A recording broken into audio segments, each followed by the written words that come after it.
Bom, eu sou o Martin Leives Spellmeier, né? Alguns, para quem não me conhece, aí, eu sou administrador de empresas, me formei na PUC, em contabilidade ali no IPA, fiz um pós aqui na IMED de perícias judiciais e já dei aula ali em algumas graduações e pós-graduação.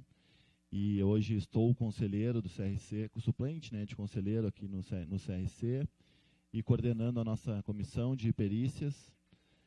E estamos com o nosso trabalho bem forte lá na comissão. Venho aqui lembrar a todos que teremos a nossa convenção. Teremos a nossa convenção, ainda quem não fez as inscrições, que se prontifique no site, né, a convenção de contabilidade que nós vamos ter em Gramado, em Bento, lá, né, dia 14 a 16 de agosto. Ainda temos algumas vagas aí. E eu gostaria de conversar com vocês, pessoal, que hoje aqui nós temos um assunto bem polêmico, né? A questão de honorários é algo que está muito presente no dia a dia de trabalho de todo o perito contador, né?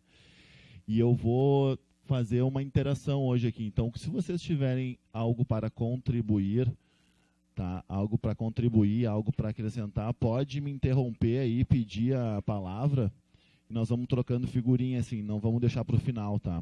Então podem ali levantar a mão para o Evandro ali ele alcança lá para vocês o microfone e a gente fica trocando essas figurinhas, tá? Toda pessoa que trabalha tem o direito à remuneração justa e satisfatória, que lhe assegure, assim como a sua família, uma existência compatível com a dignidade humana e aqui se acrescentarão, se necessário, outros meios de proteção social. Esse é um texto que eu tirei da Declaração Universal dos Direitos Humanos, artigo 23, de 1948. Então, a gente está sempre presente assim a gente tem que ter sempre presente na nossa mente que a nossa remuneração é algo que nós temos direito e nós temos que fazer com que ela seja justa, a nossa definição de horários, né, de carga horária. Sobre os honorários periciais, nós temos algumas... Deixa eu ver se funciona aqui. Quem paga os honorários do perito do juízo? Né? Quem paga os honorários do perito do juízo? As partes. Né? Esses honorários eles são fixados pelo juiz e as partes elas acabam pagando esses honorários. Né? Quem paga os honorários do perito assistente da parte? Né? São as próprias partes, né? Sabemos já.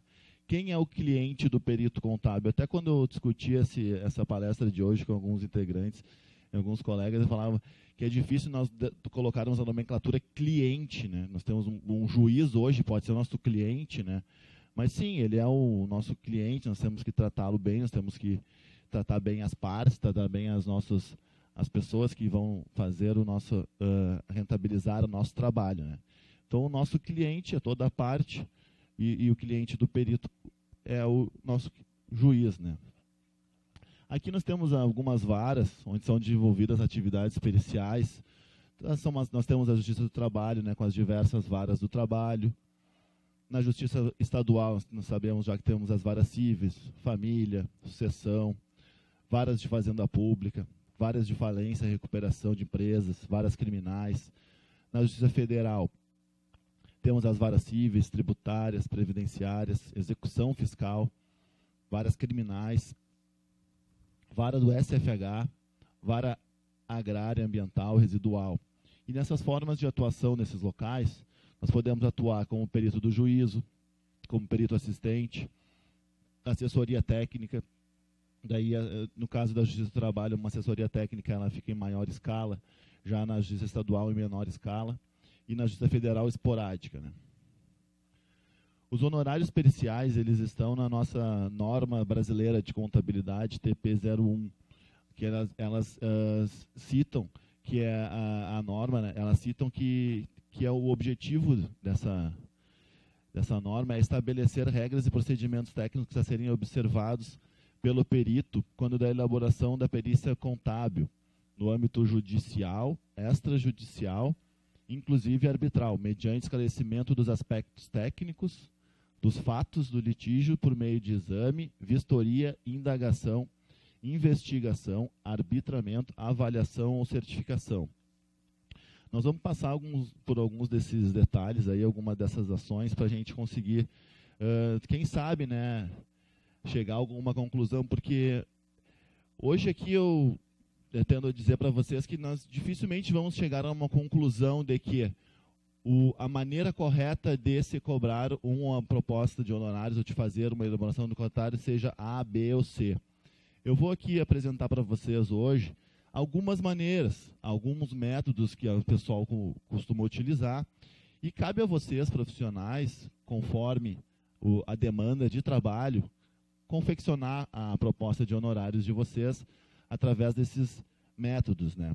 Os procedimentos de perícia contábil visam fundamentar as conclusões que serão levadas ao laudo pericial contábil ou parecer pericial contábil e abrange total ou parcialmente, segundo a natureza e a complexidade da matéria, exame, vistoria, indagação, investigação, arbitramento, mensuração, avaliação e certificação. O exame, então aqui, vamos passar um por cada um. O exame é a análise dos livros, registros das transações e documentos. É muito importante nós, quando somos chamados para apresentar uma proposta, saber do volume de trabalho, né, anteriormente, porque a gente pode acabar caindo numa cilada, tendo um volume de trabalho maior do que o esperado. Então, o exame é muito importante. A vistoria é a diligência que objetiva a verificação e a constatação da situação, coisa ou fato, de forma circunstancial. A indagação é a busca de informações mediante entrevista com conhecedores do objeto ou fato relacionado à perícia. A investigação é a pesquisa que busca trazer ao laudo pericial contábil ou parecer pericial contábil o que está oculto por quaisquer circunstâncias. Então, nós peritos, por natureza, já temos aquela desconfiança natural, né? Então, a investigação é algo muito importante também na hora da confecção de uma proposta de honorários. Já o arbitramento é a determinação de valores ou a solução de controvérsia por critério técnico. A mensuração é o ato de qualificação e quantificação física das coisas, bens, direitos e obrigações. A avaliação é o ato de estabelecer o valor de coisas, bens, direitos, obrigações, despesas e receitas.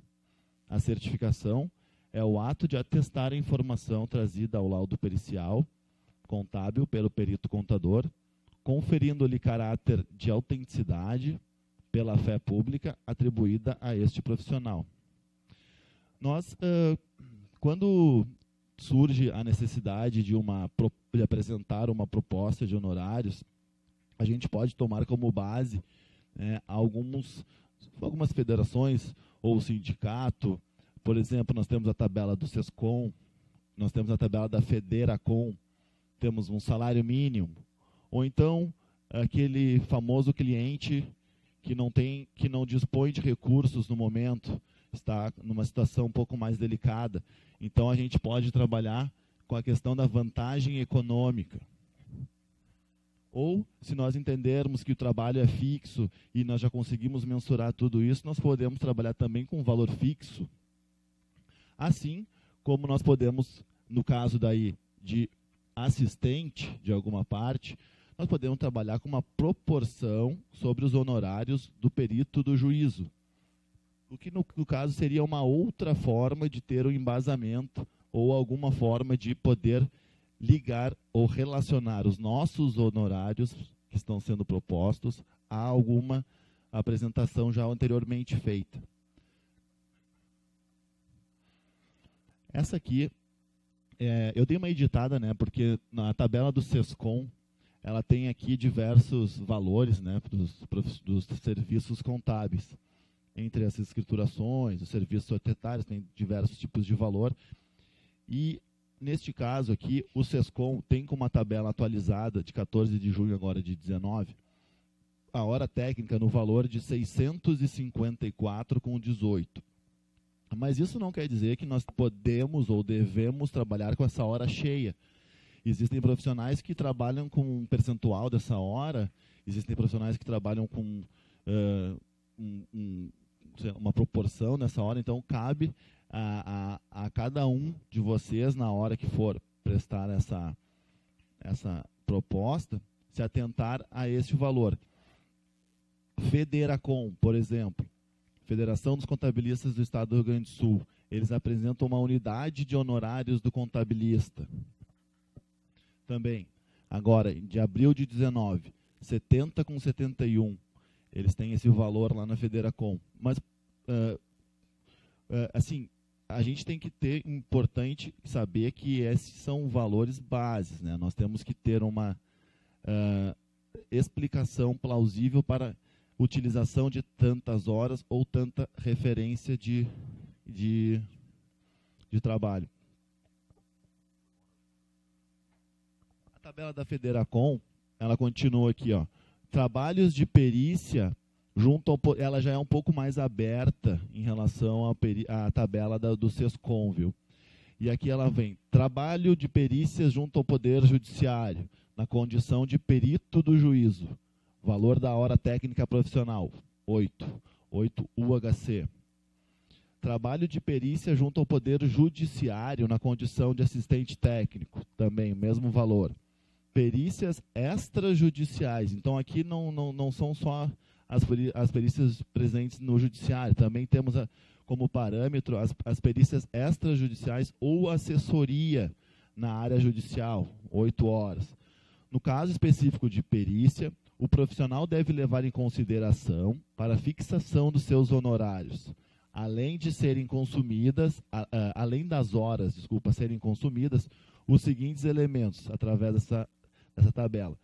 Natureza e objeto da ação. Complexidade da matéria. Complexidade dos quesitos. E aqui eu até acrescentaria quantidade dos quesitos, né? Porque hoje a gente sabe que existem alguns advogados que acrescentam quesitos para ganhar tempo, para tornar mais trabalhoso o trabalho do perito, né? E com isso a gente tem que fazer essa mensuração. E também a necessidade do uso da tecnologia auxiliar, processamento de dados. Porque nós trabalhamos muito com números, né? Nós sabemos, e a tecnologia hoje ela está muito presente na vida do perito, né? Seja trabalhar com 2 telas, ou seja, nós termos que pegar usarmos um volume grande de trabalho e quem sabe, usar um leitor de PDF, ou então alguma coisa que já consiga nos ganhar tempo, né? Porque esse tempo é que vai fazer com que a gente apresente a nossa proposta. Uma outra base seria o salário mínimo. Eu pergunto aqui, o pessoal que é da trabalhista aí, é utilizado, né, o salário mínimo como base, né, é mais comum do que na civil, né? Hoje nós sabemos que o nosso salário aqui já está, o salário mínimo do Brasil está fixado em R$ 998, então isso também serviria como uma base para o perito apresentar a sua proposta. Vantagem econômica e percentual sobre o êxito. Esses valores aqui, pessoal, por favor, são valores que, assim, ó, que podem ser alterados, viu? Mas pelo meu conhecimento, pela conversa que eu tive com alguns profissionais, eu acredito que valores de vantagem econômicas estão atualmente girando em torno de 1 a 3% do valor da causa, do valor do ganho. Caso alguém tenha uma outra posição que possa acrescentar, e também não tenha bem problema, porque é difícil nós conseguirmos algo em torno dos 20%, dos 30%, como os advogados, né? Então, esse tipo de combinação de honorários que é muito importante. Então, o percentual sobre o êxito, eu acredito que é algo em torno entre 1% e 3%, que é o que normalmente tenho presenciado. Contratos. Os contratos são muito importantes. Esses contratos eles são feitos na hora de uma contratação por assistente técnico, né? Um perito do juiz não faz contrato com o juiz, né? Ele faz contrato com as partes. Porque quando alguém me liga lá para o escritório e pergunta quanto você cobra para fazer um cálculo, o que a gente tem respondido normalmente? Tudo bem, você vai me dar um cálculo e nunca mais vai aqui aparecer, ou você vai me dar um cálculo todo mês, ou você vai me dar um cálculo por ano, ou você vai me dar um cálculo a cada 6 meses, e a partir disso é necessário que haja o contrato. Por quê? Porque no contrato estarão especificadas as cláusulas para pagamento, para cobrança, os demais encargos, se vocês conseguirem, e assim poder haver a cobrança correta do valor já combinado. Concorda? Apesar de que eu entendo a complexidade, muitas vezes, de conseguir assinatura do interessado, né, para fazer esse contrato. Eu entendo que é difícil. Muitas vezes a pessoa não quer fazer, mas é indicado que haja a confecção de contrato para fazer a cobrança desses valores futuramente. O valor fixo. Realmente, o valor fixo. Quando alguém chega para nós, peritos, e pergunta quanto tu cobra para fazer uma atualização aqui de um valor de 2000 a 2010 pelo IGPM só preciso disso. Tá, então tu me dá 200 pila aí, tu me dá 100 pila, né, 300 reais, enfim. É uma cobrança de valor fixo. Então também há essa possibilidade de cobrança, né? E isso é algo que cabe de profissional para profissional. Cada um vai ter o seu, dificilmente, né, nós teremos um padrão nisso, mas existe essa questão também de ser utilizado o padrão físico. Proporção sobre o valor dos honorários do perito do juízo. Quando nós estamos trabalhando como assistente das partes e há um pedido de orçamento, há um pedido de proposta de honorários, o que nos vem à mente? Eu não posso cobrar mais que o perito do juízo, né? Então, quem sabe, vou trabalhar com um percentual do que o perito cobrou, quem sabe 70%, quem sabe 60%. Daí vai de cada um, vai também da sua conversa e do seu contato com as partes, com a sua parte pagadora, né? Para ver se essa parte ela vai trazer 1 ou 2 processos, se é algo mais constante ou não, e daí a partir disso fazer a cobrança dos honorários pela proporção dos honorários do perito do juízo. Isso é algo bem comum também, né, entre a nossa profissão. Aqui eu trouxe para vocês alguns exemplos, tá? Algo bem na prática, que eu só tirei o nome das partes ali, tá? Nome do processo, as coisas aqui, né? Para a gente poder ter um sigilo, tá? Mas eu trouxe para vocês hoje aqui um exemplo de nomeação de perito na Justiça Federal.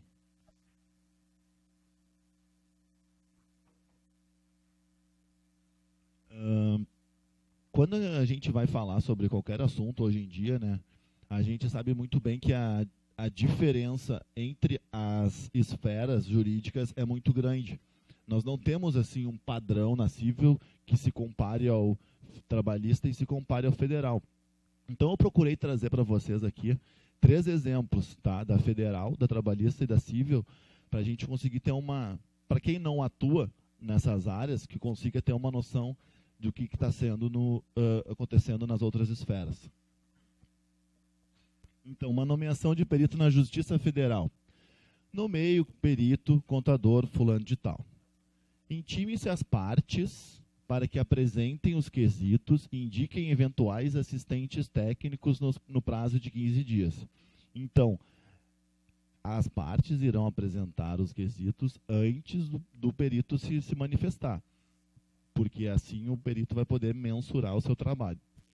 Após, intime-se o perito. Então, após eles apresentarem os assistentes e apresentarem os quesitos, o perito... Então, olha só, eles têm 15 dias para apresentar... Acho que não tem laser aqui, né? Hoje não, né? Enfim. Bom, eles têm 15 dias para apresentar assistente. Porém, o perito tem 5 dias para apresentar a sua proposta. Então, a gente fica falando aqui mensuração, quantificação, vistoria, e tu tem 5 dias para fazer isso. A gente tem 5 dias observado a devida equivalência com o trabalho a ser desenvolvido, bem como os salários recebidos por profissionais cujas atividades sejam correlatadas. Isso aí estava presente na intimação que ele recebeu. Então, ele já deu um aviso, ó. Tu tem que apresentar a tua perícia observando a devida equivalência com o trabalho desenvolvido com salários recebidos por profissionais relatados, né, correlatados. E da proposta, vista as partes, pelo prazo de 15 dias, após a conclusão.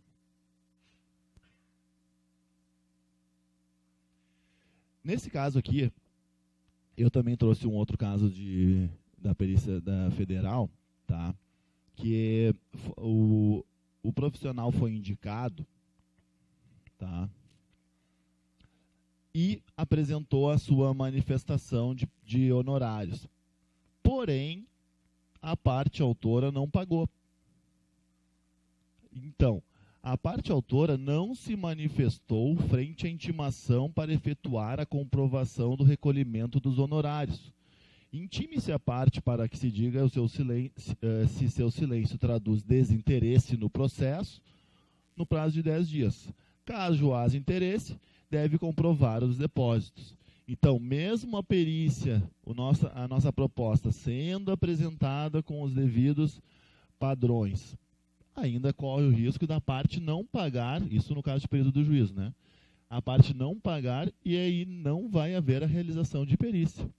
Comprovado o recolhimento, intime-se o perito para que informe a data em que será iniciada a perícia, com antecedência mínima de 30 dias, fixando-se desde já o prazo de 40 dias para sua conclusão.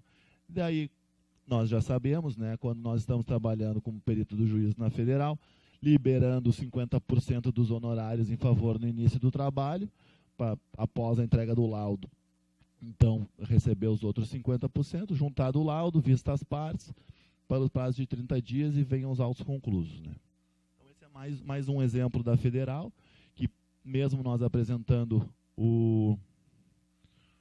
a proposta, e tem um outro, agora que eu me lembrei de uma outra situação que aconteceu no escritório, eu acabei que nem coloquei aqui nos slides, viu? Mas que eu gostaria de citar, até nós comentamos na comissão, que esses dias agora, num processo, houve um verdadeiro leilão. Houve um verdadeiro leilão dos honorários periciais.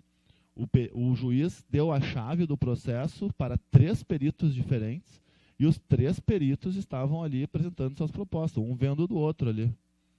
Então, isso também pode acontecer, de haver um verdadeiro leilão dos valores dos honorários periciais dentro do processo. Tá? Aqui também, né, vamos combinar, né, mesmo nós apresentando a planilha da maneira mais correta, com os maiores detalhes, ainda há o risco de impugnação aos honorários.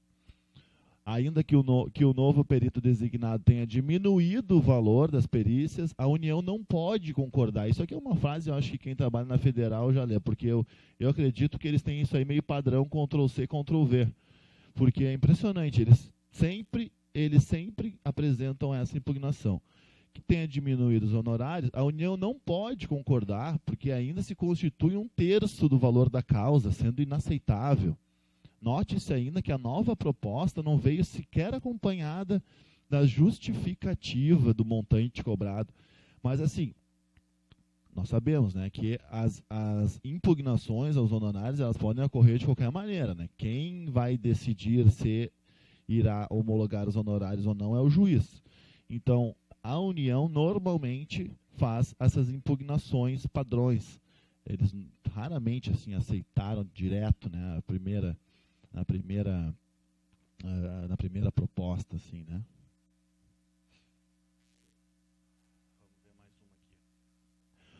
Mais uma impugnação da União, por sua procuradoria signatária nos autos, respeitosamente, Vossa Excelência postular a redução dos honorários, né, que o perito nomeado apresentou estimativa de 40 mil, muito embora o expert não tenha projetado o número de horas de trabalho. A União, tomando por base o valor da hora técnica sugerida na Federacom. Lembra que nós falamos aqui da tabela da Federacom anteriormente? E a UHC estava em 70, com alguns quebrados ali. Então, que constatou que a proposta representa remuneração equivalente a 71 horas de trabalho, né? Eles fizeram ali 40 dividido por 71. E no sentido da União, a quantidade é demasiada, muito embora se reconheça a capacidade técnica do expert. Em primeiro lugar, porque supor a necessidade de 71 horas para a conclusão seria flagrante e superestimativa. Em segundo lugar, porque ainda se fosse necessário despender esse número de horas, existem outros parâmetros para a remuneração dos contabilistas, que não são aqueles fixados pela federação da classe. Até se contradizer aqui, né? Se contradisse aqui, é meio estranho isso. Mas, enfim, eles impugnam mesmo, né? Então, sabendo que não estamos diante de um processo de gratuidade, né? Como baliza a fixação dos honorários periciais, esta estabelece um valor base para a remuneração dos peritos, referindo no seu artigo 28, único, que tal verba pode ser extrapolada em até 3 vezes em situações excepcionais, a depender das especificidades do caso concreto. E daí eles apresentam a tabela 2 do anexo da referida resolução, que chega num valor mínimo de R$ 149,12, num valor máximo de R$ 372,80. Né?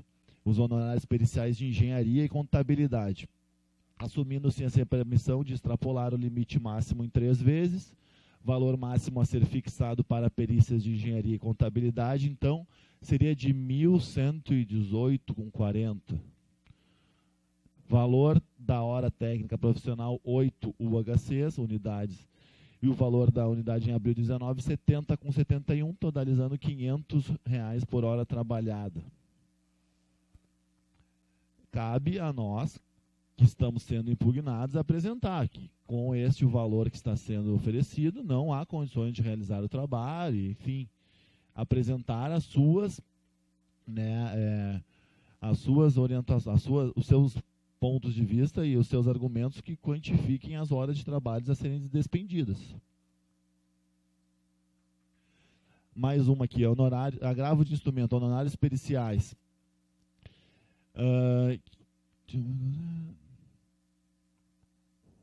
É certo que o juiz pode ultrapassar até 3 vezes o limite máximo previsto na resolução, mas para isso deve-se em conta o grau de especialização do perito, a complexidade do exame e o local de sua realização. E eles aqui continuam falando, eles batem muito nessa questão dos 120, dos R$300, né? E que é razoável a fixação de honorários de 1.056 para a realização de perícia. Eu considero esse um valor baixo, porém, eles sempre tentam fazer as impugnações, né? Em suma, ainda que se concorde com os argumentos alinhavados pelo senhor perito a respeito do trabalho a ser realizado, frisa-se que a tripla remuneração prevista na resolução se presta justamente à adequada remuneração dos casos tidos como mais complexos. Nesse sentido, a União pugna pela utilização da resolução do Conselho de Justiça Federal como baliza para a fixação dos honorários. Então, é mais uma forma de impugnação, os quais não deverão ultrapassar o limite máximo previsto no artigo 28. Tá? Essa agora Mais uma, agora é um exemplo, isso aqui eu falei agora só sobre federal, tá, pessoal? Então agora eu trouxe aqui para vocês um exemplo de uma indicação de perito cível, para quem trabalha na federal trabalhista e não está acostumado, viu? Esse aqui seria um exemplo de uma certidão. Certifico que no processo acima referido foi realizada a perícia, ciências contábeis, sendo a natureza da ação a espécie da perícia revisional envolvendo negócios jurídicos bancários, acima de 4 contratos. Certifico ainda que a perícia foi realizada pelo perito X, nomeado na data tal, em abril de 17, que o laudo pericial foi... Isso aqui é uma certidão para o perito poder receber, viu, a sua JG. E que foi nomeado em 4 de abril de 17, que o laudo pericial foi apresentado em janeiro de 18, já tendo decorrido o prazo para a manifestação das partes, ou sido prestados os esclarecimentos solicitados. Porque o perito ele ainda fica, para receber o total dos seus honorários, ele ainda fica preso ao processo, digamos assim, adstrito ao processo em relação à concordância das partes com o seu laudo, né? No caso de um laudo complementar e não havendo a possibilidade de honorários extras e devidos esclarecimentos ao laudo, a gente só vai receber os honorários após a apresentação dos esclarecimentos ao laudo. Então, certifico que a perícia foi solicitada pela autora, que foram fixados os honorários periciais de R$ 757,26 em novembro de 2016. E esse valor vem corrigido. Certifico, por sim, que foi concedido o benefício da assistência judiciária gratuita em favor da parte autora. Tá? Esse aqui, ó, essa certidão no Tribunal de Justiça Civil, ela foi baseada no ato 51/2009-P, que disciplina o procedimento administrativo para o pagamento de perícias. E ele tem, né, a parte requerente da prova pericial foi beneficiada da assistência judiciária gratuita, ressalvadas as hipóteses previstas no parágrafo 2º deste artigo, nos parágrafos 1º e 4º do artigo 6º, no parágrafo único do artigo 9º, a perícia será autorizada diretamente pelo juiz, por decisão fundamentada que arbitrará os honorários periciais no termo da tabela constante no anexo 1. Então, nós estamos aqui falando desse tribunal que fixou em 756,26. Por quê? Nós temos aqui a tabela, ela tem uma demanda por servidor. A tabela ela fala assim, ó, anexo 1, tabela de honorários periciais, de exames técnicos e de emolumentos de traduções e versões. Daí ela tem diversas profissões, né, pessoal? Eu só trouxe aqui para nós as ciências contábeis. Natureza da ação. Demandada proposta por servidores contra o Estado, 252,42. Revisional envolvendo negócios jurídicos e bancários até 4 contratos, 441,74. Revisional envolvendo negócios jurídicos bancários acima de 4 contratos, 756. Dissoluções e liquidações de sociedades civis e mercantis, 756,26 e outras 441,74. Aqui então nós temos que o pagamento dos honorários periciais pelo Tribunal de Justiça observará os termos deste ato e os limites fixados na tabela. Então aqui, ó, esse caso aqui, dessa indicação do Tribunal de Justiça, eram 8 contratos, tá, de um determinado banco. Como, então, ultrapassamos os 4 contratos, neste caso específico da perícia, 757,26, por ter mais de 4 contratos. Então, já serve como base, né? E por exemplo, na Justiça Civil, existem questões que envolvem não apenas os contratos existem, no caso, os contratos de cheque especial, de revisão de cartão de crédito, de revisão de juros, e assim vai. Se somando esses contratos, ou banco 1 minuto, crédito 1 minuto, esses créditos assim, né, que vem, somando esses contratos, Se vocês perceberem que essas operações passam de 4, né, então uma delas seria 252, até 4, 441, passou de 4, já pode mudar a tabela ali para 757. Agora a Justiça do Trabalho. A Justiça do Trabalho, ela tem a Resolução 66/2010 do Conselho Superior de Justiça do Trabalho, que resolve regulamentar, no âmbito da Justiça do Trabalho, de primeiro e segundo grau, a responsabilidade pelo pagamento e antecipação dos honorários do perito, do tradutor e do intérprete, no caso de concessão à parte do benefício de justiça gratuita, nos termos da presente resolução.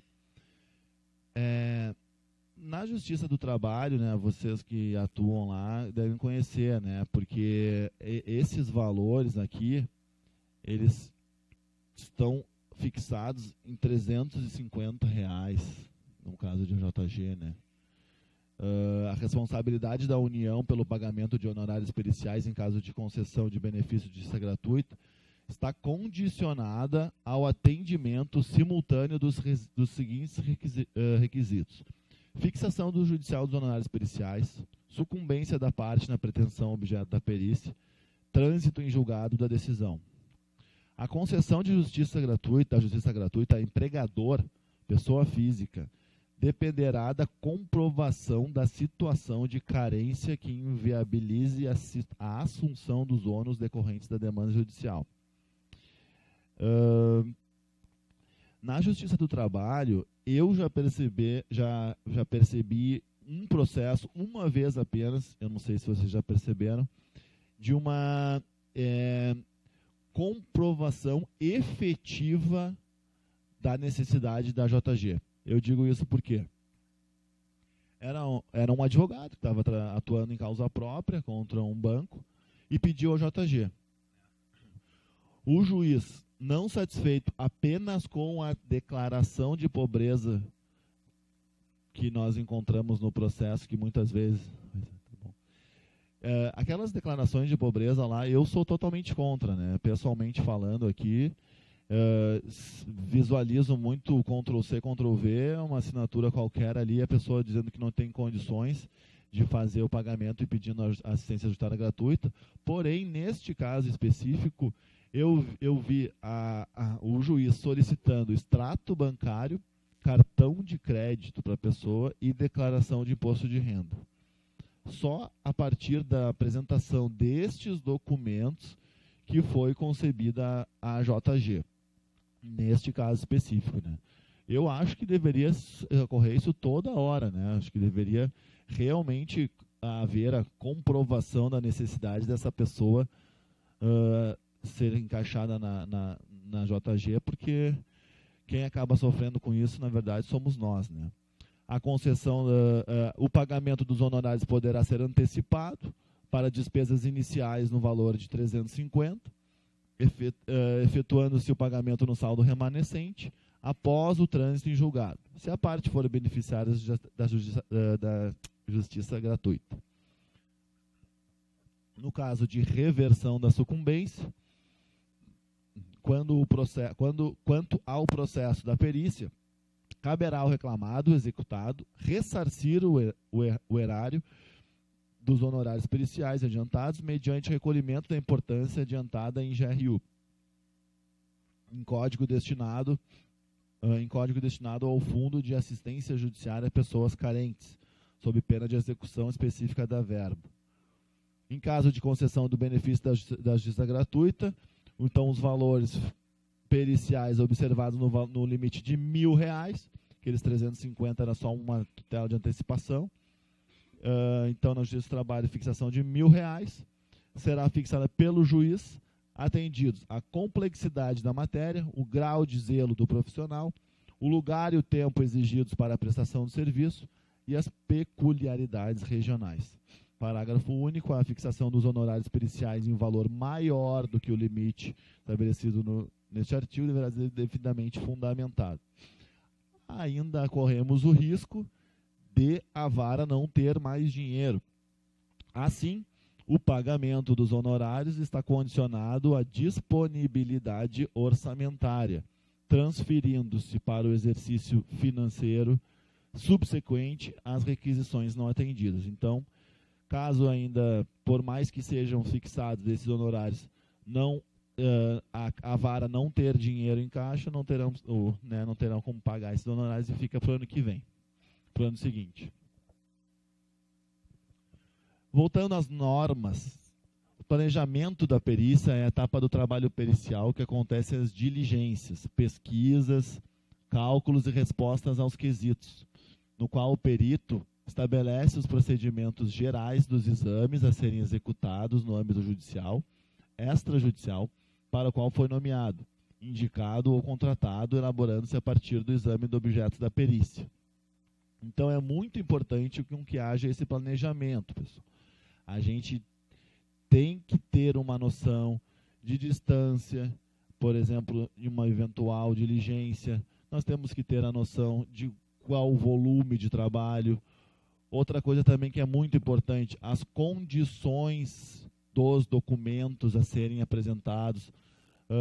Quem digita cartão ponto aí, por exemplo, sabe das condições que muitas vezes vem escrito manual, assim, é que é uma letra difícil de enxergar, né? Assim como cabe muito muitos advogados, hoje em dia, eles contratam os estagiários para ir na vara, tirar a fotinho da folha e nos enviar para nós fazermos o cálculo, né? E essa folha às vezes pode vir só com centavinhos faltando, ou então pode vir com alguma ilegibilidade ali que torna já o cálculo difícil de ser elaborado. Então, tudo isso tem que estar no planejamento da perícia. Enquanto o planejamento é um princípio prévio abrangente que se propõe a consolidar todas as etapas da perícia, o programa de trabalho é uma especificação de cada etapa a ser realizada, que deve ser elaborada com bases nos quesitos ou no objeto da perícia. O perito, na fase de elaboração do planejamento com vistas a elaborar a proposta de honorários, deve avaliar os riscos decorrentes de responsabilidade civil, despesa com pessoal, encargo social, depreciação de equipamento e despesas com manutenção do escritório. Isso tem ligação quando eu falei ali na questão da vantagem econômica, sabe? Numa proposta de honorários, vamos trabalhar. Normalmente seria interessante, assim, junto com a proposta de honorários, ter pelo menos um pagamento mínimo de custos, né? Porque a gente assumindo o risco de ter aquela vantagem econômica no final do processo, nós estamos com nossos custos em dia, sendo cobrados, nossos custos estão ali presentes, né? Então, é muito importante que a gente tenha pelo menos a tentativa de cobrança daqueles custos iniciais nossos ali, né? Quando a perícia exigir a necessidade da utilização do trabalho de terceiros, equipe técnica, trabalho especialista, interprofissionais, o planejamento deve prever a orientação e a supervisão do perito, que assumirá a responsabilidade pelos trabalhos a serem executados, exclusivamente pela sua equipe. Isso aqui tem total ligação, né? Esses dois aqui. A responsabilidade do civil de assinar aquele trabalho, né? De estar ali responsável por isso, mas se reportando a algum trabalho de terceiro. Então, isso é uma coisa que vocês têm que estar bem atento e que tem que cuidar na hora de fazer a proposta de honorários que estejam utilizando outros profissionais, tá? Quando a perícia exigir a utilização de perícias interprofissionais de trabalho de especialistas, estes deverão estar devidamente registrados em seus conselhos profissionais, quando aplicável, e o planejamento deve contemplar tal necessidade. Então, ao fazer a consulta para profissionais que vão fazer o trabalho em conjunto, tenham a certeza de que são profissionais de boa referência, que tenham qualidade e que estejam em dia em seus conselhos de classe. O perito contador deve levar em consideração que o planejamento da perícia, quando for o caso, inicia-se antes da elaboração da proposta de honorários, considerando-se que para apresentar ao juiz, árbitro ou às partes, no caso de perícia extrajudicial, há necessidade de se especificar as etapas do trabalho a ser realizado. Isto implica que o perito contador deve ter conhecimento prévio de todas as etapas, salvo aquelas que somente serão identificadas quando da execução da perícia, inclusive a possibilidade de apresentação de quesitos suplementares, o que será objeto do ajuste do planejamento. Então, aqui, pessoal, nós temos que ter a total noção de onde nós estamos nos metendo, né? Para onde nós vamos e o que isso vai nos custar. O planejamento da perícia deve evidenciar as etapas e as épocas em que serão executados os trabalhos, em conformidade com o conteúdo da proposta de honorários a ser apresentada, incluindo-se a supervisão e a revisão do próprio planejamento, os programas de trabalho, quando aplicáveis, até a entrega do laudo. Então, esse tempo é muito importante e esse planejamento deve estar em dia. O cronograma de trabalho deve ficar evidenciado, quando aplicável, todos os itens necessários à execução da perícia, tais como diligências a serem realizadas, se o local que nós vamos ir é próximo, é longe, se tem difícil acesso, se tem às vezes já foram feitas consultas onde nos colocaram numa sala, né, uma sala sem estrutura adequada para fazer o trabalho. Se eles oferecem equipamentos, nós temos que levar o nosso próprio material de computação e tudo mais. Deslocamento, necessidade de trabalho de terceiro, pesquisas que serão feitas, elaboração de cálculos e planilhas, respostas aos quesitos, prazo para a entrega do laudo, para assegurar que todas as etapas necessárias à realização da perícia sejam cumpridas. E para cumprir o prazo determinado ou contratado para a realização dos trabalhos da perícia, o perito deve considerar em seu planejamento, quando aplicável, os seguintes itens: o conteúdo da proposta de honorários apresentada e aceita pelo juiz, pelo árbitro ou pelas partes, no caso de perícia extrajudicial, ou pelo contador perito assistente. O prazo suficiente para solicitar e receber os documentos, bem como para a execução e a entrega do trabalho. E isso é uma coisa muito importante, né? Porque o nosso planejamento, ele é um planejamento que não depende somente de nós, né? Pois quando nós não temos a disponibilidade de todos os documentos e pedimos isso via judicial e aquilo ali não é atendido, todo o nosso planejamento já é alterado, né? O prazo suficiente para solicitar e receber documentos, bem como para a execução e a entrega do trabalho, e o cronograma de viagens quando necessário. A conclusão do planejamento da perícia ocorre quando o perito contador completar as análises preliminares, dando origem, quando for o caso, à proposta de honorários, nos casos em que o juiz ou o árbitro não tenha fixado previamente honorários definidos, aos termos de diligências e aos programas de trabalho. Mesmo nós apresentando todo esse nosso trabalho, né, todo o nosso planejamento, aquelas horas e tudo mais, enfim, que deu R$ 5.500, e se o juiz for lá e homologar 3.000, nós vamos ter que fazer, né? Mas, enfim, serviu para basear o juiz de alguma coisa, de quanto que nós vamos ter de trabalho. Aqui nós temos na norma, e daí eu não sei, vai de cada um de vocês, viu, a utilização deste quadro ou não. Porém, é o que as normas de contabilidade apresentam. Na fase pré-operacional, quanto tempo é despendido para carga ou recebimento do processo? Após receber a intimação do juiz, quando for o caso, retirar o processo do cartório ou vara. Eu não vou dizer assim, eu moro na Zona Sul, levo 2 horas, tu mora na Zona Norte, leva 1 hora. A gente acaba padronizando, né? Vamos 1 hora, vamos botar 1 hora aqui. Talvez 2. Então, leitura do processo. Cada profissional tem o seu tempo, né? Pode ser que eu leia em 2 horas, pode ser que tu leia em 3, porém não é apenas uma leitura de jornal. Eu não estou lendo eu estou lendo algo técnico, eu tenho que ler e entender, captar a mensagem e ver o que está sendo discutido na perícia. E essa leitura acaba acarretando conhecer os detalhes acerca da perícia do objeto da perícia, realizando a leitura e o estudo dos autos. E muitas vezes, né, até quando o pessoal está começando aí e tal, ou então está entrando numa área nova, a gente sabe que podemos até perguntar para outros colegas, né, vamos ter que nos interagir, vamos ter que perguntar a situação, e cada um vai ter o seu tempo para saber quanto levou para fazer aquilo. E todas essas horas a gente vai somando, né? Aceitação ou não da perícia.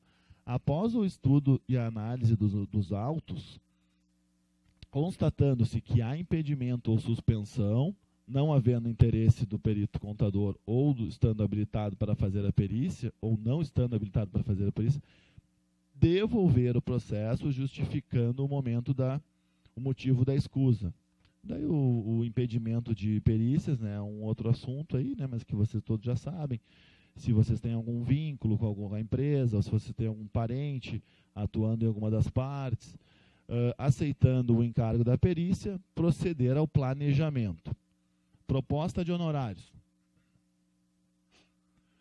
Com base na relevância, no vulto, no risco e na complexidade dos serviços, entre outros, estimar as horas para cada fase de trabalho, considerando ainda a qualificação do pessoal que participará dos serviços e o prazo para a entrega dos trabalhos, assim como a confecção dos laudos interprofissionais. Agora, após a fase pré-operacional, nós já vamos para a execução da perícia. Só para lembrar aqui vocês que eu não consegui... Aqui nós temos nessa tabela, né, o tempo e o prazo, um estimado e um real. Então, a gente pode estimar algum tempo e fazer a adaptação deste tempo real para aí sim fazer a soma do nosso total de horas, né, a serem trabalhadas. Com base na documentação existente nos autos, elaborar um sumário dos autos. Eu não sei se vocês fazem isso na perícia de vocês, mas é muito importante isso, indicando o tipo de documento e a folha dos autos onde pode ser encontrado tal conteúdo, né? Isso aí já vai tomar mais um tempo. No caso, assistentes técnicos, uma vez aceita a participação do perito contador assistente, ajustar a forma de acesso dos mesmos ao trabalho. Também é importante. No caso de diligências, com fundamento no conteúdo do processo e nos quesitos, preparar os termos de diligências necessários, onde será relacionada a documentação ausente nos autos. Quando, então, não há possibilidade de, via judicialmente, pedir esses documentos, né, existe a possibilidade de diligência para tais comprovações ou aquisição de documentos, assim como existem as viagens, né, que serão programadas quando necessárias. Assim nós estimamos também o tempo real e o tempo que será feito de estimado e o tempo real, né, exatamente. Pesquisa documental. Com fundamento no conteúdo do processo, também definir as pesquisas, os estudos e o catálogo das legislações pertinentes. Então, quando nós estamos entrando em algumas matérias meritórias, nós temos que saber quais dessas legislações estão vigentes e serão usadas. Programa de trabalho, exame de documentos pertinentes à perícia. Esses documentos, eles estão no autos, eles estão fora, eles estão legíveis, eles não estão, eles estão atualizados, né? Quanto tempo nós vamos ficar em cima desse exame de documentos? Exame de livros contábeis, fiscais, societário e outro. Quantas horas vamos ficar em cima desse material? Análise contábeis a serem realizadas. Entrevistas, vistorias, indagações, investigações, informações necessárias, laudos interpessoais, pareceres técnicos, cálculos, arbitramentos, mensurações e avaliações a serem elaboradas, preparação e redação do laudo pericial. Todo esse tempo tem que ser estimado. Tudo isso tem que saber quanto tempo nós vamos levar para fazer cada uma dessas coisas. Outro ponto importante, as revisões técnicas. Proceder à revisão final do laudo para verificar eventuais correções. Eu tenho por costume pedir ajuda, né? Pedir ajuda para outras pessoas, né? Antes de, se possível, sempre, né? Antes de entregar o laudo, pedir para alguém passar os olhos, ver se não tem algo que pode ser alterado, bem como verificar se todos os apêndices e os anexos citados no laudo estão na ordem lógica e corretamente enumerados. Né? Então, isso aí eu já vou entrar um pouco na estrutura do laudo, né, pessoal? Acho que todo mundo aqui tem que ter essa consciência de que quanto melhor for a estrutura do laudo, melhor ele será avaliado. Os juízes, eles não querem ficar indo e vindo nos processos, nos físicos, né? No eletrônico agora é um pouco diferente. Eles não querem ficar indo e vindo, eles querem saber se tem uma folha de rosto que identifica tal anexo, né? Algo que consiga deixar bem claro ali que aquilo ali está sendo anexo, porque quando a gente usa, por exemplo, citações ou outras decisões e coloca ali um anexo de um número de processo, isso pode até causar uma confusão no processo e isso aí pode gerar uma perda de tempo. Prazo suplementar. Diante da expectativa de não concluir o prazo, de não concluir o laudo no prazo determinado pelo juiz, requerer, antes do vencimento do prazo determinado por petição prazo suplementar, reprogramando o planejamento. Isso também já foi dito que é a questão de não depende somente de nós, né? Essa total arrecadação dos documentos. Entrega do laudo pericial contábil. Devolver os autos do processo e peticionar requerendo a juntada do laudo e levantamento ou arbitramento dos honorários. Também, quanto tempo nós vamos ficar nós vamos ter na hora da entrega do laudo. Bom, pessoal, essa daí é uma estrutura que é recomendada pelas normas brasileiras de contabilidade, que ela serve como orientação, serve como base para nós termos uma noção de quanto tempo vamos gastar na perícia e, a partir disso, utilizar as tabelas bases para precificar o nosso trabalho. Então, como eu falei anteriormente, hoje aqui nessa palestrinha, eu não vou conseguir dizer para vocês qual é a melhor maneira. Eu estou apresentando para vocês as opções que o mercado apresentam e cabe a vocês aí apresentar elas e encontrar a melhor maneira para conseguir quantificar isso.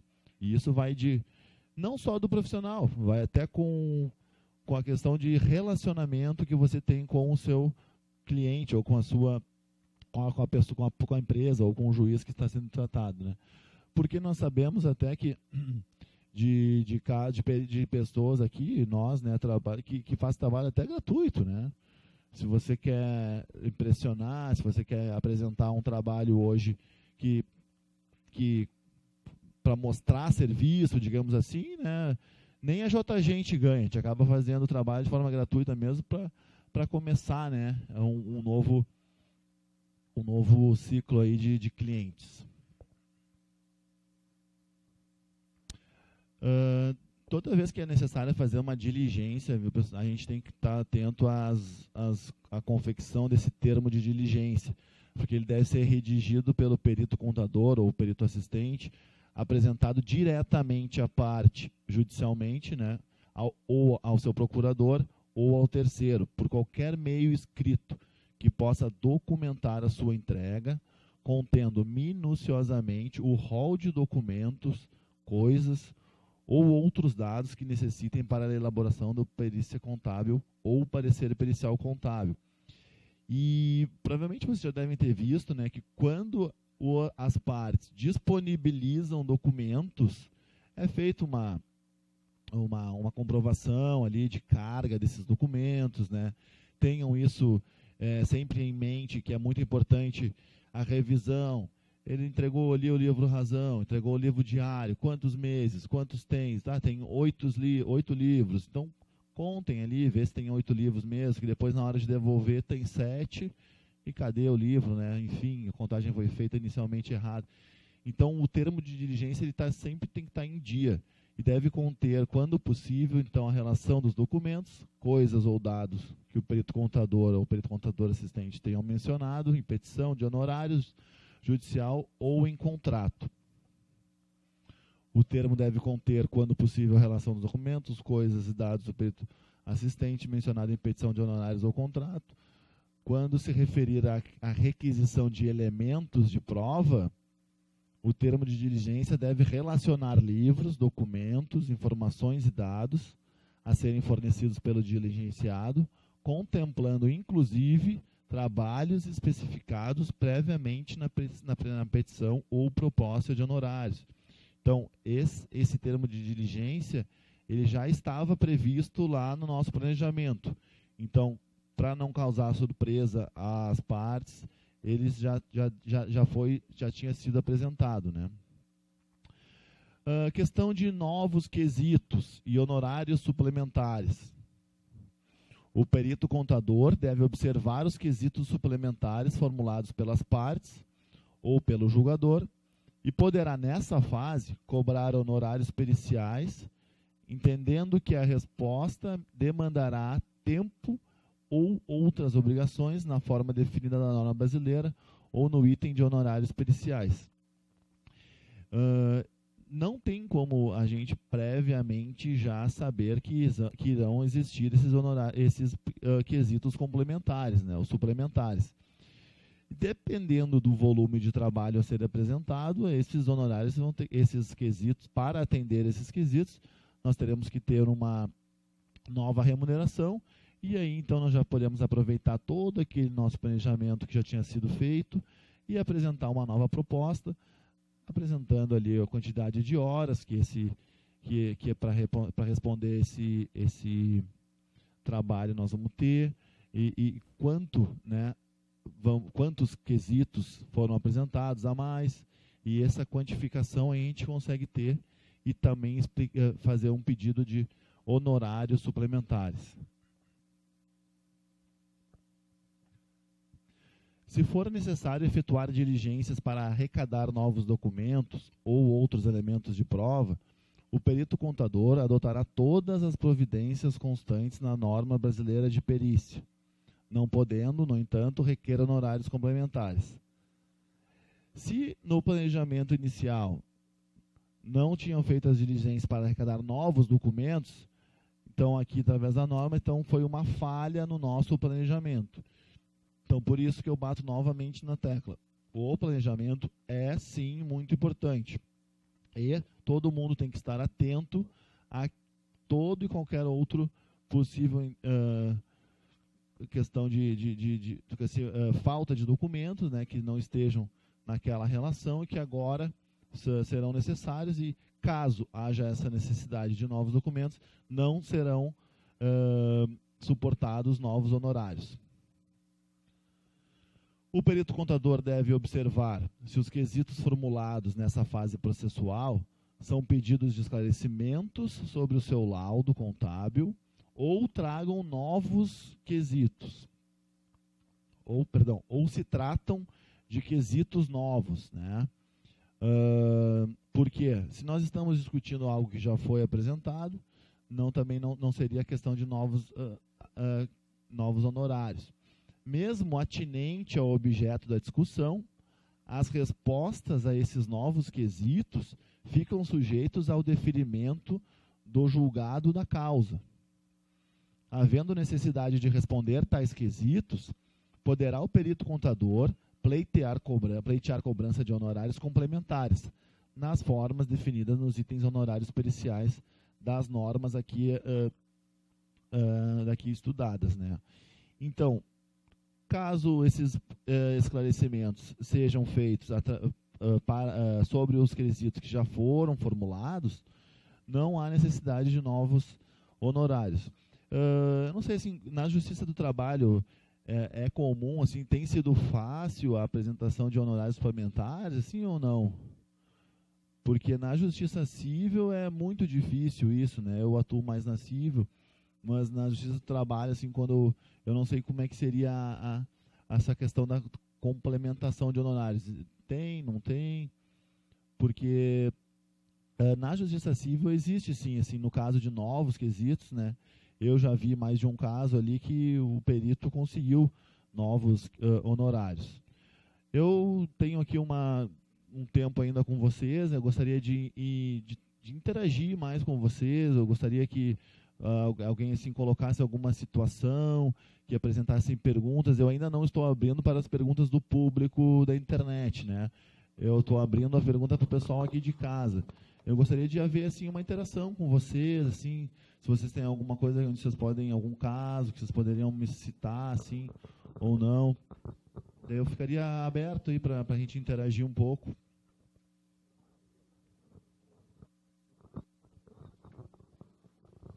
Tudo bem, Márcio? Tudo.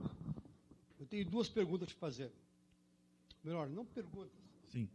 Complementações. Primeira seria com relação à assistência técnica gratuita, onde o tribunal paga R$ 441. Mas ele só paga, nós temos que atentar para isso, ele só paga quando a ação for procedente e o beneficiário da assistência judiciária gratuita é o autor. Sim. No caso em que o processo não é pertinente, ele não paga, hein? Atenção para isso, hein? Sim. Ah, tá, entendi. O tribunal não paga. Então, atenção para isso aí.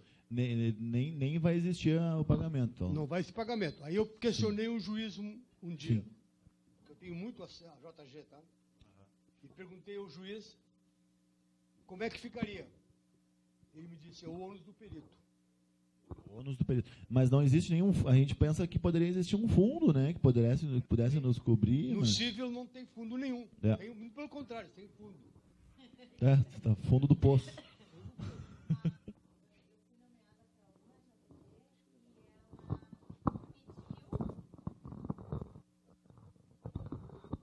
Bem, eu fui nomeada para uma JG e era contra um banco, uma pessoa contra o banco. E a juíza pediu que o banco depositasse 50% desses 441. Só que até agora também não recebi nada. Mas eles depositaram? Depositaram. Tanto que eu cheguei aí na vara lá e o escrivão não me liberou o processo, porque eu tinha entendido que eu poderia ir. Daí eu cheguei lá e o escrivão me disse, não, eles não depositaram ainda, então eu nem vou te deixar levar, porque se eles não depositarem depois, tu não vai receber. Mas era só 50%, mas também até agora não recebi. Nem isso. Nem 50%. Isso. Eu vou levar, já vai levar. É que às vezes a gente fica pensando, né, que esses honorários vão demorar para receber, mas nesse caso acho que nem vai vir. Acontece que quando o réu, a reversão do ônus da prova, tu manda o réu pagar, o réu não tem interesse em pagar. Porque o processo é contra ele. É verdade. Então ele não vai pagar nunca. E o processo já andou. E o processo já andou. Então ele não vai pagar nunca. Sim. Tá? Então, atenção para isso aí. Ok. Outro assunto que eu tinha... Puta, agora me falhou a memória. Desculpe a minha idade.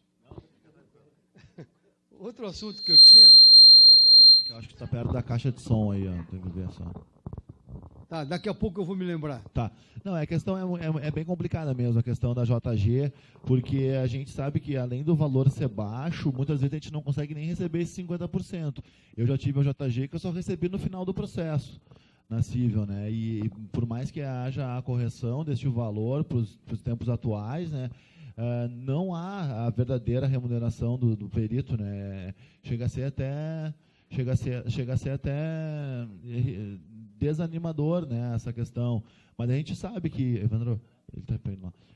A gente sabe que essa questão é uma questão que infelizmente está presente no dia a dia dos peritos e que nós temos que conviver com isso, né? Tá, lembrei, desculpe. Quando tu falou uma tela que apareceu aí, a ouvida do perito em audiência. Sim. quando formos chamados para prestar depoimento em audiência, nunca se apresentar sem os quesitos antecipadamente. Porque é muito comum as partes quererem te questionar sobre o teu laudo pericial. Mas elas têm que apresentarem antes as perguntas objetivas a serem respondidas em audiência. Está no Código de Processo Civil. Nós não somos peritos de um processo só. Sim. Então nós temos que ter muito cuidado com isso aí. A presença do perito em audiência, às vezes, não consegue nem ser remunerada, né? Por mais que a gente, por exemplo, até vimos nas normas aqui que não existe no planejamento ali um espaço para audiência, né?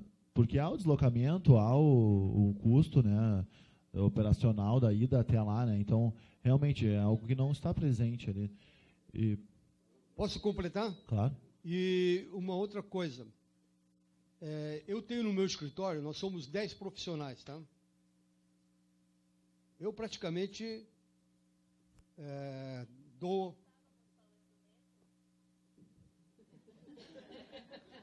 Eu praticamente dou o toque final. Confiro tudo e olho tudo. Então, muitas vezes, eu não lembro. Sim. Não lembro de cada processo. Sim. E Então, na hora da audiência...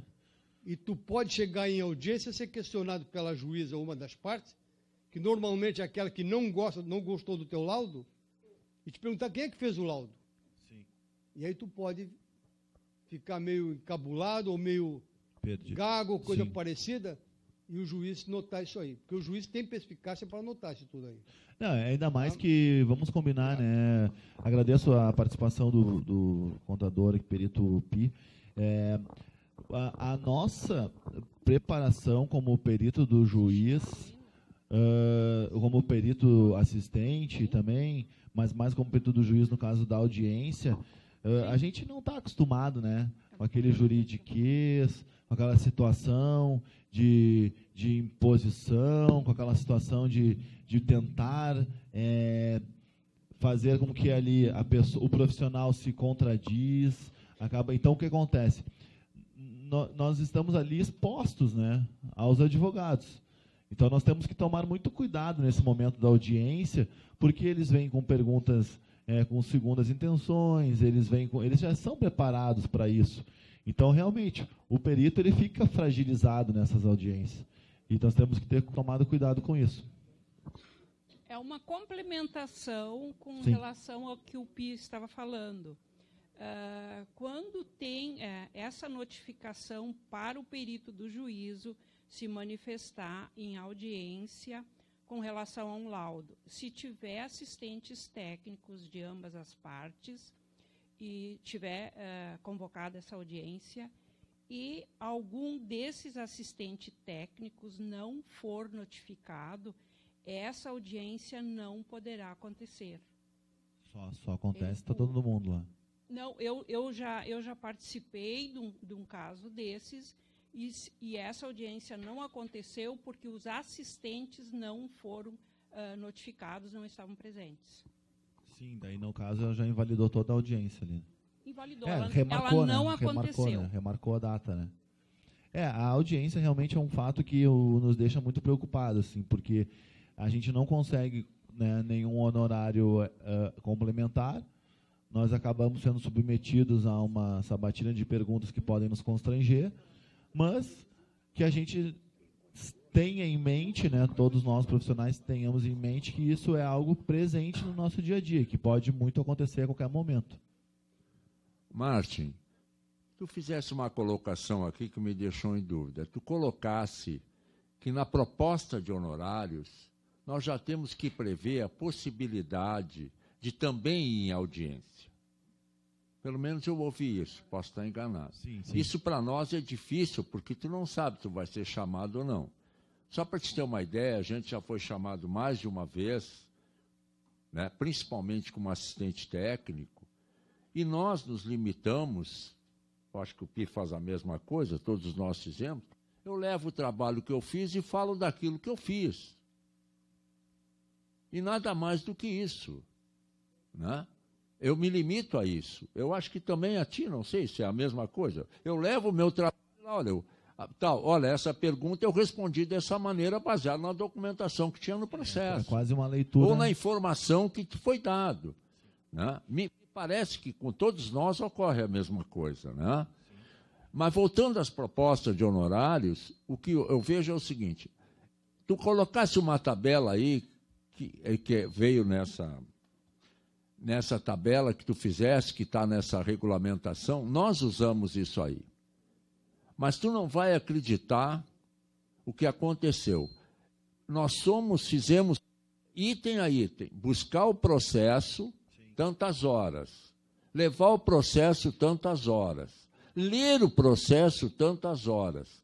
Aí vem o trabalho técnico, digitar os quesitos, responder os quesitos, buscar a documentação complementar, concluir o trabalho e entregar o trabalho.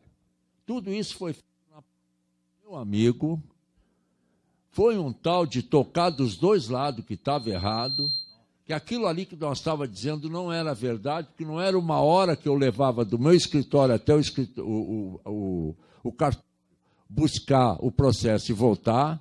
Bom, aí nós tínhamos que justificar o tempo, sabe? Olha, sinceramente, nós desistimos disso. Nós chegamos a tanta... Será que eu coloquei errado? Tá. É tantas horas técnicas que nós vamos ter. Nós estamos usando a tabela SESCOM num percentual, não no valor que o SESCOM coloca. E até agora tem dado mais certo do que aquela que nós usamos. Obrigado. Não, eu concordo contigo, viu, Moretti? A solicitação que eu coloquei ali, no caso, foi algo que eu identifiquei ali, a falta de audiência, mas realmente é difícil, né, nós conseguirmos mensurar algo que nem aconteceu. Como é que eu vou colocar que eu vou despender 2 horas em audiência se nem sei se vai ter audiência? Concordo plenamente, mas é algo que a gente pode ainda discutir no futuro ainda. Foi só uma colocação sobre isso. E quanto à questão prática da tabela, eu acredito que nós devemos continuar usando, independente das impugnações. Porém, as impugnações sempre vão vir, né? Agora, vamos nós agora, exatamente por isso que nós estamos aqui hoje, né? Nós estamos aqui analisando o correto ou a melhor maneira, ou neste teu caso aí específico, este cliente ou este processo não aceitou a proposta de leitura, de translado, praticamente não funcionou isso. Então, tu teve que adaptar a tua proposta a esse novo modelo, com essas horas do SESCOM, ou hora do Federacom, ou hora do salário mínimo. Então, é algo que eu já tinha comentado. A gente tem que adaptar à necessidade do cliente. Porque eu acredito muito que possam haver clientes que aceitem essa planilha que tu fez de 1 hora, 2 horas, ou a quem sabe, já, no caso, vamos mudar para 0,5 horas, né? Imagina, 30 minutos hoje cada um. Então, realmente, isso aí vai de profissional a profissional, né? Então, tu morando na Zona Sul, tu morando no interior, tu morando não sei aonde, então esse deslocamento é algo que realmente é complicado. Mate, eu particularmente sou contra essa tabela. Por 2 motivos. Por exemplo, vamos um exemplo bem prático que facilita a coisa. Sim. Eu me especializei em fazer recálculo de financiamento. Então, eu monto uma planilha e 3 minutos eu sei os dados que eu estou procurando, eu faço o cálculo. Com mais 1 hora de análise, ou seja, eu faço a revisão, digamos assim, de uma maneira bem grotesca, em 2 horas. Sim. Tu é especialista na área tributária. Quando tu for pegar um cálculo do meu, tu vai levar 5 horas para fazer. Concordo plenamente. Tá? Então, e quanto vale a tecnologia e o tempo que eu despendi em montar o sistema e o meu conhecimento? Quanto vale a técnica que foi agregada ao conhecimento? E esse período não tem como mensurar na tabela. E aí acontecem essas situações que o Moretti nos trouxe. Eu concordo plenamente. E também tem situações que, nesse aspecto aí da audiência, eu perguntei para o Pi agora aqui quantas vezes ele foi, eu pedi 2 vezes. Então, é situação raríssima, perito ser ouvido em audiência. Tá? Acontece, mas é coisa bem rara. Uma outra coisa que eu queria compartilhar com todos aqui, existe uma decisão do STJ em que assistência judiciária gratuita, após a sentença e a condenação já de um banco, por exemplo, já existe a sucumbência do banco, os honorários são honrados na fase de liquidação pelo banco. Eu tenho peticionado em algumas situações e tenho tido êxito nisso, com o seguinte argumento, de que o processo já não é o banco um mero réu sem condenação, ou melhor, um acusado. Ele já é réu, porque ele já foi condenado, já existe o benefício auferido pelo autor, vamos lá no exemplo de novo, de revisão do contrato de financiamento. Então, as instituições financeiras, durante muitos anos, alegaram, não, mas o benefício, o autor está sob o manto da JG. A JG é para o autor e não para o réu. Então, é uma situação que eu acho que podemos analisar melhor isso, e sempre que for possível, que já houver condenação, mesmo que esteja na capa bem grande, a JG, peticionem, justifiquem, ponham os seus honorários e digam, já há condenação e pede o depósito pelo réu. Tá, mas vamos só trabalhar nesse teu caso aí. Tu aceitas o encargo e aceita a tabela da JG? Não, eu faço honorários... Não, tu aceita porque o autor tem a assistência, né? Porém, no caso do banco perder, tu já estipulou lá na tua proposta inicial ou tu vai falar sobre honorários após a sentença? Não, são situações do seguinte, o processo transitou em julgado a sentença. Tá? Vamos pegar um exemplo prático. Mas na tua petição inicial tu colocou lá que... Mas eu nem fui, não existiu a minha participação. Tá, okay. A minha nomeação veio para liquidação de sentença e adequar o contrato ao que foi determinado pela sentença. Tá? Vamos lá, aplicação da taxa média do Banco Central pelo financiamento. Tá? Afastamento de capitalização, tira encargo de mora, enfim. Tá? Bom, a perícia começa na fase de liquidação do feito.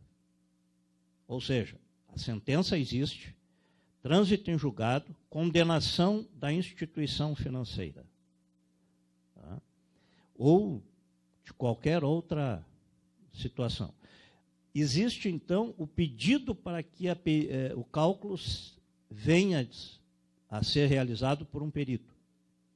Esta situação, eu pego o processo e digo, senhor juiz, aceito o encargo, revisando os autos, verifico que já há condenação da instituição financeira e essa não está coberta por a JG. Portanto, meus honorários é em X reais, por isso.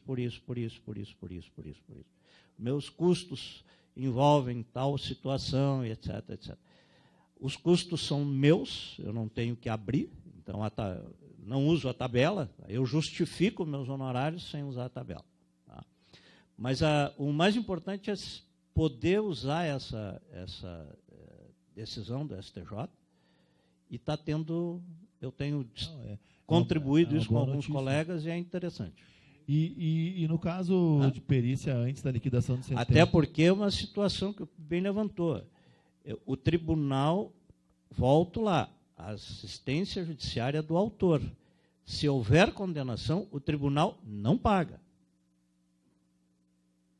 Eu estive essa semana uma situação em que eu fiz a perícia na fase de instrução por AJG, sim, houve condenação e o tribunal negou e mandou para mim para fazer a proposta de honorários para ser pago pelo banco, naquele valor de honorários que eu fiz lá atrás. Mas quando tu coloca a petição inicialmente, antes da sentença, tu fixa 2 honorários, um para JG e um para não JG ou não? Não existe, não.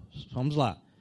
Essa situação que eu levantei só no segundo mês. Mas é que eu não quero, eu estou tentando colocar aqui para que os nossos honorários não estejam ligados ao valor que nós vamos encontrar na causa. Não então, existe. Só vai, né? Então eu quero que o banco perca, porque eu quero receber mais. Eu não quero que nossos honorários dependam disso. Não. Entendeu? São situações, essa situação que eu propus, ela é na fase de liquidação do processo. Entendido. Já existe a sentença. Certo, entendido. Sim. Tá? Na fase de instrução, isso pode ser aplicado quando a instituição financeira ou o réu, que não está coberto por a JG, pede a perícia. Quem pede a perícia pode ser pedida pelas partes ou de ofício do juiz. Tá? Se pedido pela parte, e eu sou assistente no processo, em que o autor, e é um processo interessante, e o perito que está aqui cobrou muito bem e ganhou, porque era todo interesse da parte em provar as alegações que estavam ocorrendo no processo. Essas são notícias boas, né? Então, não é sempre que acontece, os AJGs são grandes, tá? E a JG é para pessoa física, pessoa jurídica pode ser questionada. Inclusive, a própria JG, pessoal, sim, ela, o nome já diz, ela não é para o cara que não tem dinheiro. Ele é para aquele cara que diz que não tem dinheiro. A JG é para aquele que não tem condições de manter com o processo. Sim. Então, se no processo eu identificar que aquela pessoa fez toda a declaração, mas ela tem bens, ela tem patrimônio e ela tem renda, eu posso pedir a reversão da JG. Eu, como perito do juízo, posso. Sim. As partes, já existe um escritório grande que está questionando sempre a JG. Esse é um ponto muito importante. Eu acho que aqui poderia ficar como dica, né, para o pessoal todo aí começar a utilizar esse tipo de solicitação aí nos processos e nas propostas de honorários. E se é algo que está sendo favorável a nós, eu acho que cabe muito bem, nós devemos utilizar isso, né? E quanto à questão anteriormente colocada, isso aqui ele estava até numa impugnação ao dos honorários aqui, ele cita, né, que a quantidade é demasiada, muito embora se reconheça a capacidade técnica do expert. A gente sabe, né, que não tem como nós nivelarmos ou tentar colocar todos os profissionais na mesma linha. Existem diferentes profissionais, diferentes pessoas que estejam mais ou menos cientes do trabalho aí. Então, temos pergunta na internet? Bom, não temos mais pergunta da internet. Você quer fazer uma colocação aqui, por favor? Tranquilo. Como é que é o nome do colega teu? O Birajara, no caso dessa situação que tu falaste aí da JG, eu tenho um número bem grande de processos JG e, no caso, assim, até o Martin falou do pagamento, eu tenho processo de 2014, 2015 que eu não recebi até hoje. Então, não é só terminar o laudo e daqui a pouco eu vou receber, porque eu já penso que é o Papai Noel. Mas, assim, essa questão, eu tenho 2 processos que a JG é pessoa jurídica. Então, isso, quando eu fui nomeada, o meu procedimento padrão, eu faço uma petição e dou aceite e acato os honorários que são ali fixados conforme a tabela que o juiz já dá determinado no despacho. E eu sempre contesto essa questão de honorários JG com pessoa jurídica. Mas eu vou, digamos, vou sobressaltar a decisão do juiz, porque o juiz deferiu o JG para aquela parte, mesmo sendo jurídica, que eu acho que não deve. Mas, no caso, como é que eu vou fazer digamos, um questionamento quanto um deferimento? O juiz deferiu o JG para aquela parte, agora eu vou fazer uma petição questionando essa JG? Não, mas por que tu não solicita? Desculpa, eu vou entrar, mas por que tu não solicita? Se é pessoa jurídica, ela tá ativa? Sim. Está ativa? Sim, está ativa. E por que tu não solicita ao juiz que ele entre na conta corrente dele? Para bloquear. Aí é a questão que eu queria colocar, é que é justamente claro. assim, eu vou usa o banco justo. Eu vou ao encontro do entendimento do juiz. O juiz deferiu a JG, eu vou, na verdade, eu não vou nem ir ao encontro da empresa, mas eu vou ao encontro do que o juiz deferiu. Eu vou entrar em contraponto com ele. Isso é complicado. Tem que ter um certo tato. Como é que eu vou lidar com isso? Mas veja bem, se tu solicita, se ele deu a JG, a responsabilidade da empresa é pagamento, ela não está pagando e o juiz não tomou providência, eu tenho a impressão que tu não está ferindo esse relacionamento com o juiz. Tu simplesmente está pedindo a ele, ou lembrando ele, doutor, quem sabe o senhor vai lá e pega na conta corrente da empresa. Na verdade, no interior, não sei se muita gente trabalha em comarca, no interior são bem delicadas essas questões, assim. Os juízes não se atêm muito à questão do processo. Como o Martin falou ali, é uma mera declaração de pobreza escrita de próprio punho, não tem condições e ponto, e não é analisada, por grandes vezes não é analisada e já é deferida. Então, eu, no meu caso, tenho um processo no interior, então eu sofro muito com essa questão. E dificilmente analisada. Tu falaste dos honorários complementares, eu nunca ganhei. Eu já tive 2 casos que eu pedi honorários complementares e não houve. Quando tu tens o acesso ao juiz, tu poderia discutir essa questão da JG da empresa, não judicialmente, não via autos. Tu poderia tentar marcar uma reunião com ele, quem sabe no gabinete, né? Sim, com certeza. E mais um deslocamento, com certeza, mas que... Sim, mas o mais importante que a gente vê aqui, né, é que nós temos essas dificuldades. O perito ela tem essa dificuldade na hora da cobrança dos honorários. E a união da classe aqui, nossa troca de experiências, nosso posicionamento perante o juiz ou perante as partes, ele tem que ser sempre o mesmo. Porque eu quero dizer o seguinte, não adianta um profissional ceder e o outro profissional ficar batendo o pé.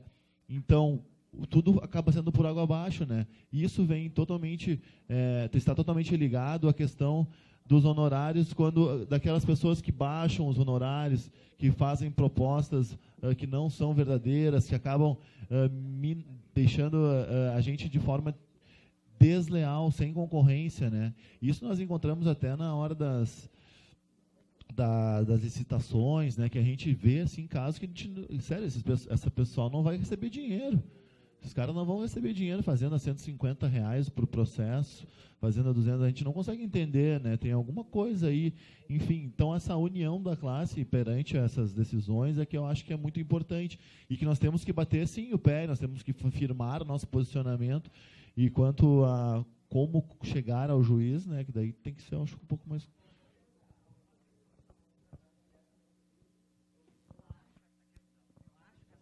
De levar uma petição ao processo discutindo essa questão de honorários é um tanto delicada, né? Porque eu acho que vai chegar em conta diretamente ao juiz e não a parte em si.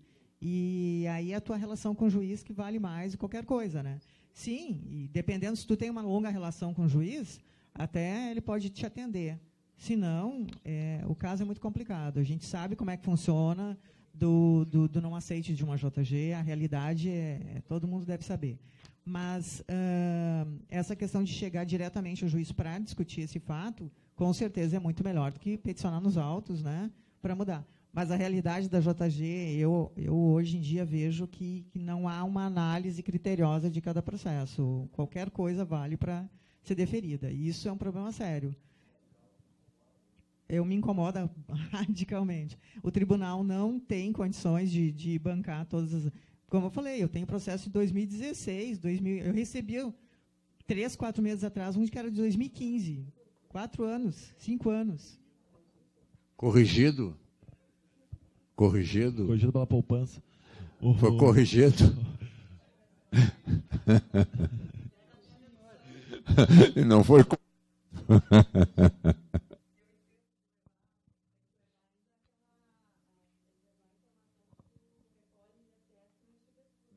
Tem o INSS, ainda tem. A gente consegue receber.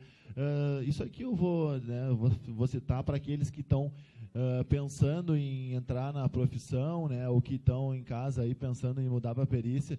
Eu digo assim, né, o profissional hoje que trabalha na área da perícia contábil, ele tem que saber viver de forma de que a sua remuneração ela é totalmente variável. As pessoas que vão entrar na perícia, elas não podem contar com aquele salário pago todo dia, com aquele 13º, com aquelas férias remuneradas.